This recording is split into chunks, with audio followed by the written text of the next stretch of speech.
এই বৃষ্টির দিনে বিকেলে কিন্তু খুব সহজে এই নাস্তাটা বানিয়ে ফেলতে পারেন, খুব মজা এটা।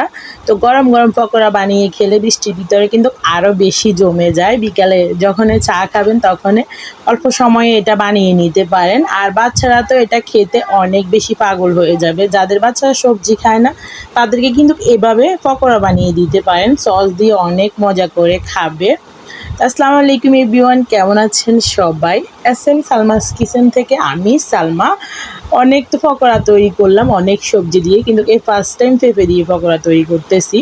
তো পেঁপে দিয়ে কিন্তু অনেক মজা করে পকোড়াটা হয়, আগে জানতাম না। তো এখানে নিয়ে নিচ্ছি আমি পেঁপেটাকে আমি এভাবে গ্রেড করে নিচ্ছি। তো এটা অনেক সুন্দর লাগতেছে, একদম স্বচ্ছ কাচের মতো লাগতেছে পেঁপেটা গ্রেড করাতে। এরপরে এখানে দিয়ে দিছি আমি কাঁচা মরিচ, এরপরে পেঁয়াজ কুচি করে। তো জালটা আপনাদের পছন্দ অনুযায়ী দিয়ে দিতে পারেন। এরপরে দিয়ে দিছি এখানে একটা সবজি মশলা। এরপরে এটাকে আমি মেখে নিতেছি। এখন দিয়ে দিব এখানে একটা ডিম। ডিমটা দিয়েও এখানে মেখে নিতেছি। এরপরে এখানে দিয়ে দিতেছি আমি বেসন। তো পরিমাণ অনুযায়ী দিয়ে দিবেন। এখানে আমি প্রায় হাফ কাপের মতো বেসন নিয়ে নিছি, এটাকে 2 বার করে দিয়ে দিতেছি। তো আপনাদের পেঁপের পরিমাণ যদি আরও বেশি হয় তাহলে বেসনের পরিমাণও বেশি লাগবে।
তো একবার হলো ট্রাই করে দেখবেন। আর ভিডিওটি যদি ভালো লেগে থাকে অবশ্যই একটা লাইক কমেন্ট করে দিবেন, আর এবং কি আমার চ্যানেলটা সাবস্ক্রাইব করে দিবেন। আর যারা অলরেডি আমার চ্যানেলটা সাবস্ক্রাইব করে দিয়েছেন তাদেরকে অসংখ্য ধন্যবাদ।